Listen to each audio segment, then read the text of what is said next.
विधि के अनुसार न्याय करूंगा।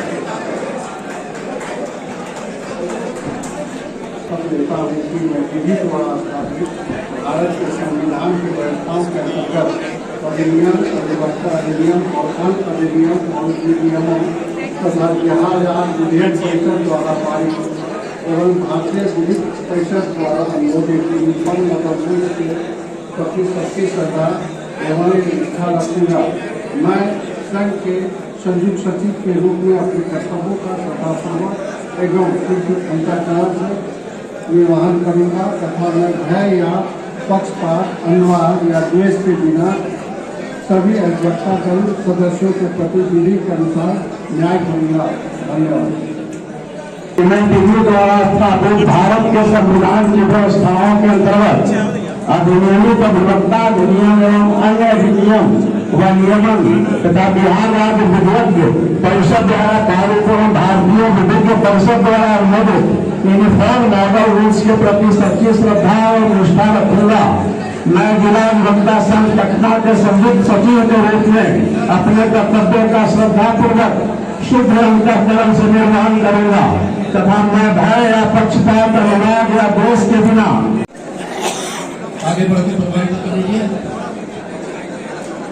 मैं ओम प्रकाश ईश्वर की शपथ लेता हूँ कि मैं विधि द्वारा स्थापित भारत के संविधान की व्यवस्थाओं के अंतर्गत अधिनियम एवं अन्य अधिनियम व विनियमों तथा बिहार राज्य विधिक परिषद द्वारा पारित एवं अन्य विधिक परिषद द्वारा अनुमोदित यूनिफॉर्म मॉडल रूल्स के प्रति सच्ची श्रद्धा एवं निष्ठा रखूंगा।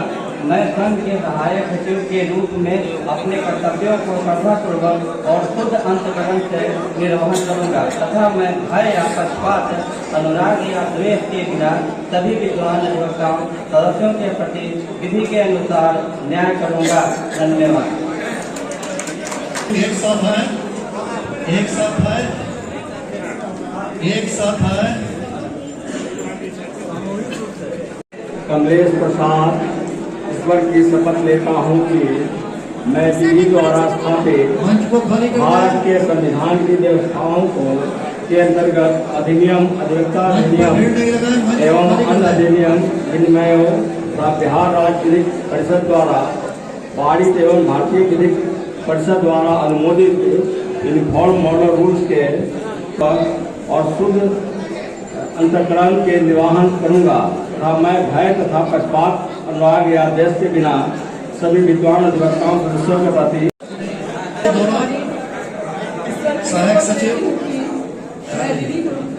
के संविधान की व्यवस्थाओं के अंतर्गत अधिनियमित अधिवक्ता अधिनियम एवं अन्य अधिनियम व विनियमों तथा बिहार राज्य विधिक परिषद द्वारा पारित एवं भारतीय विधिक परिषद द्वारा अनुमोदित यूनिफॉर्म मॉडल रूल्स के प्रति सच्ची श्रद्धा एवं निष्ठा रखूंगी। मैं संघ के सहायक सचिव के रूप में अपने कर्तव्यों का श्रद्धापूर्वक एवं शुद्ध अंतःकरण से निर्वहन करूंगी तथा मैं भय या पक्षपात, अनुराग या द्वेष के बिना सभी विद्वान अधिवक्ता सदस्यों के प्रति विधि के अनुसार न्याय करूंगी।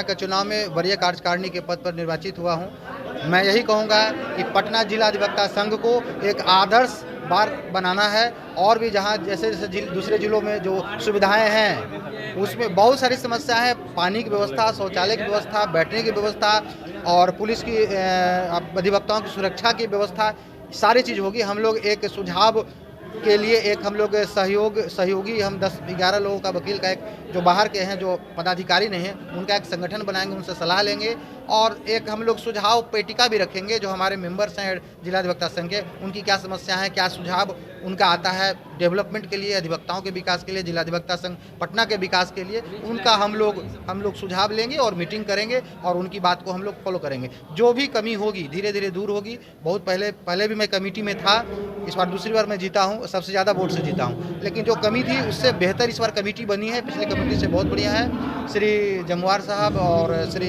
अरविंद कुमार सिंह सर और अरविंद कुमार पवार साहब जो सेक्रेटरी और प्रेसिडेंट बने, डेवलपमेंट माइंड के हैं, प्रोग्रेसिव माइंड के हैं, अच्छा काम होगा। नई टीम आई है, बहुत अच्छे लोग हैं और निश्चित रूप से अधिवक्ताओं का विकास होगा। जिला अधिवक्ता संघ जो बार है एक आइडियल बार बनेगा। शपथ ग्रहण कोषाध्यक्ष के पद पे लिया हूँ और मैं ये बता देना चाहता हूँ कि पटना DBA बार जो है बहुत बड़ा बार है और इस बार में हमारे अधिवक्तागण के लिए किसी तरह की कोई सुविधा नहीं है।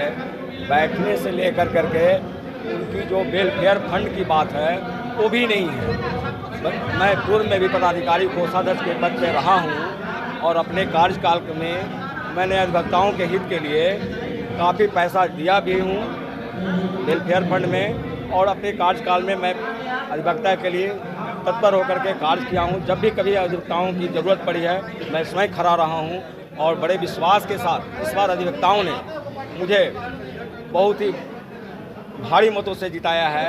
यह विश्वास के साथ जिताया है और बहुत आशा के साथ जिताया है कि पुनः बार जो है जिस समय मैं कार्यकाल में था उससे बेटर स्थिति में मैं बार को लाने का काम करूंगा।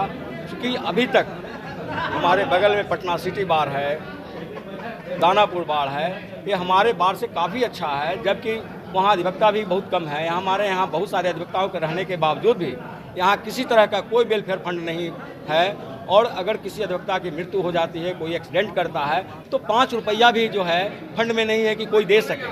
मैं अपने कार्यकाल में दिया हूँ।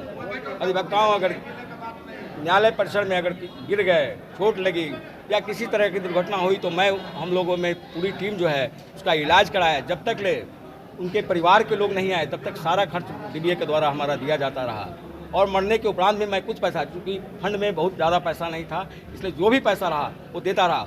उससे बहुत अधिक अपेक्षा है हम लोगों से और हमारी पूरी टीम जो जितनी भी कार्यकारिणी की टीम है, ऐसे ऐसे लोग आए हैं। सब लोग जो है अधिवक्ता हित में जितनी भी ज़रूरत होगी, सबसे पहले बैठने की जो व्यवस्था है, जैसा कि हमारे सचिव साहब ने कहा कि जो है यहाँ पहले जैसा कि हम लोग सुन रहे थे कि बिल्डिंग के साथ साथ जो है चेयर का, टेबल की सारी व्यवस्था रहेगी, लेकिन अभी वर्तमान में सुना जा रहा है कि चेयर की व्यवस्था नहीं है, टेबल की व्यवस्था नहीं है। तो इतना बड़ा बिल्डिंग बन कर करके सरकार जो हम लोग को दे रही है तो हम लोग पूरी कोशिश रहेगी कि सारे अधिवक्ताओं के लिए जो हम लोग सरकार से भी मांग करेंगे कि वो जो है वो हमारे अधिवक्ताओं को बैठने के लिए जो है कुर्सी टेबल से लेकर के सारी व्यवस्था, मूलभूत व्यवस्था दे और जो है जो भी फंड आएगा वेलफेयर एकदम निष्पक्षता के साथ सारे मेंबर को झलकेगा कि इस बार की कमेटी ने जो है कुछ कर दिखाया है।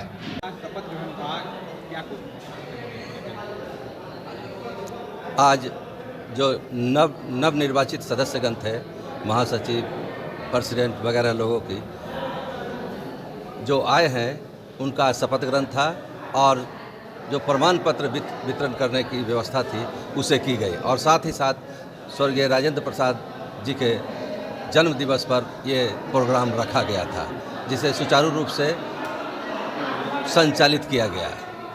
और मैं अरविंद कुमार महुआर महासचिव के पद पर आज शपथ लिया हूँ और मेरा कर्तव्य है कि हर हाल में अधिवक्ता के हित का ही ख्याल करना है और उनके लिए समुचित व्यवस्था करना है।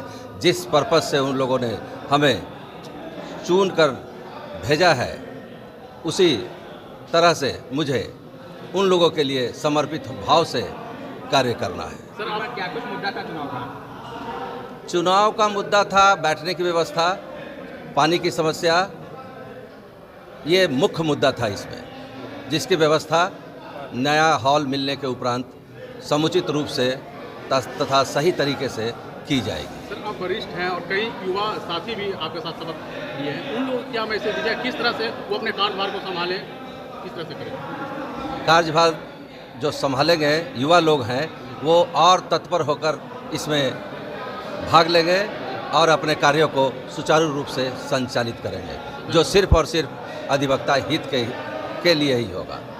बड़े लोगों का केस आप लोग देखते हैं, बड़े बड़े अपराधियों का केस देखते हैं, उसमें जान प्राण के भी खतरा होता है, तो उसको कैसे देखते हैं? तो वकील को कोई खतरा नहीं रहता है। वकील तो एक पक्ष से कभी भी किसी के लिए खड़ा होता है। किस पद के लिए शपथ लिया? मैं अरविंद कुमार महुआर महासचिव के पद के लिए शपथ ग्रहण लिया हूँ।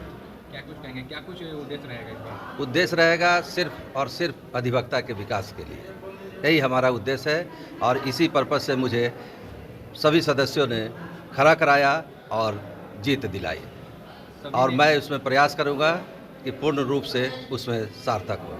सबके समर्थन से बने हैं, सबके लिए क्या कुछ करेंगे इस बार? सारी व्यवस्था बैठने की, पानी की, जो भी समस्या इन लोगों की और है वो की जाएगी और समुचित व्यवस्था की जाएगी। बिल्डिंग बनकर तैयार हो गया है, सबको कक्ष भी मिलेगा। हैंड ओवर जब किया जाएगा गवर्नमेंट के द्वारा, उसके बाद सभी लोगों को उचित स्थान प्राप्त किया जाएगा, प्राप्त करवाया जाएगा। और अभी सबसे जो समस्या है वो है कुर्सी टेबल का, उसको कैंसिल कर दिया गया है, जिसके लिए हम लोग प्रयासरत हैं कि उससे फिर से हमारी सरकार है वो व्यवस्था करा दे। ये अधिवक्ता के बस के बाहर की बात है, इतना बड़ा बिल्डिंग है, इतना खूबसूरत बिल्डिंग है और जब तक टेबल कुर्सी नहीं दिलाया जाएगा तब तक हम लोग कुछ भी नहीं कर पाएंगे। आज अधिवक्ता दिवस भी है, क्या कुछ पढ़ लेते हैं आज? मैं पढ़ लेता हूं कि किसी भी परिस्थिति में अधिवक्ता के हित में खड़ा रहूंगा और उनकी जो भी मांगे होगी उसकी पूर्ति करने का पूर्ण रूपेण प्रयास करूंगा। क्या कहिएगा? यहाँ के सभी सम्मानित अधिवक्ताओंगण के द्वारा सहायक सचिव के पद पर मुझे निर्वाचित किए हैं और मैं अब चाहूँगा कि किसी भी मेरे सभी सम्मानित सदस्यगण को किसी प्रकार को कोई दिक्कत नहीं हो और जहाँ कहीं उनको दिक्कत होता है मैं वहाँ पर सम्मुख होकर उपस्थित रहूँगा। पर हम आए हैं और पूर्व में भी थे। यहाँ सबसे ज़्यादा ज्वलंत मुद्दा है एडवोकेट को बैठने का। उसको बैठ जाए तो बढ़िया से प्रैक्टिस कर लेगा, अपना खाना पानी दाना पानी सब चला लेगा, लेकिन बैठ नहीं पाते हैं। अभी देखिएगा, अभी ये स्थिति है कि आपका एडवोकेट जो है नाले पर झोपड़ी बना के बैठ रहे हैं, फुटपाथ पर झोपड़ी बना के बैठ रहे हैं, सही से पानी पीने का नहीं है। तो वही चीज़ ये नया बिल्डिंग है, इस नया बिल्डिंग को हमारे सरकार के द्वारा सुपुर्द करने के बाद इसमें सही तरीक़ा से बैठाने का कोशिश किया जाएगा। जहाँ तक संभव है हम लोग स्क्रूटनी भी करेंगे कि कौन एडवोकेट जो सबसे ज़्यादा सीनियर हैं, चलने फिरने में असमर्थ है, वो फर्स्ट फ्लोर पर बैठेंगे, बाकी सबको ऊपर नीचे देखेंगे और अधिवक्ता के वेलफेयर के बारे में सोचेंगे। किसी प्रकार का कोई घटना हो हमारे अधिवक्ता भाई को सहायता मिल सके, डीबीए से जितना हो सके उतना। क्या कहेंगे? मैं धर्मेंद्र कुमार सीनियर स्कूटी पर मैं सबसे पहले अधिवक्ता संघ में जितने भी अधिवक्ता हैं उनको इंश्योरेंस करावेंगे तत्काल, कि अभी तक बनने के बाद पैसा नहीं मिलता है, लेकिन कम से कम तत्काल इंश्योरेंस करा के उन लोग को व्यवस्था किया जाएगा। और इसमें अब वकील को बैठने के लिए पूर्ण रूप से पहले व्यवस्था करना है, प्राथमिकता है। अब वेलफेयर से संबंधित जितने भी कार्यक्रम हैं उसको चलाया जाएगा। ये एक ऐसा क्षेत्र है जहां रोज़ आप एक नए उत्साह से आप आते हैं कोर्ट, रोज़ एक नया केस मिलता है और उसमें आपका रोज़ नया ऊर्जा समाहित होता है। इसीलिए ऐसा कहना गलत होगा कि इंटरेस्ट ख़त्म है। कहीं लोगों में रुचि कम होती जा रही है कमाई को लेकर, लोग सोचते हैं कि वकील है तो कमाई कम हो गई। नहीं, उसी के लिए देखिए हर राज्य अपने युवा वकील, युवा साथियों के लिए हर डीबीए कुछ न कुछ प्रयास कर रही है। और आज अपना जो वर्तमान में जो नवनिर्वाचित होकर जो लोग और सदस्य आए हैं वो भी इस बार इस जो अहम मुद्दा जो आपने अभी पूछा प्रश्न के तौर पर, इस बार उस समस्या का भी निवारण करेंगे। अगर जब महासचिव महोदय ने बोला कि सफाई पेयजल एक मुद्दा है, तो ये भी एक बहुत बड़ा समस्या है कि नए अधिवक्ताओं को कैसे प्रोत्साहित किया जाए, प्रोत्साहन राशि के तौर पर कुछ दिया जाए। इसके लिए भी हम लोग राज्य सरकार के तरफ से भी कुछ सहयोग चाहेंगे और बाकी सभी कर्मियों से सहयोग चाहेंगे।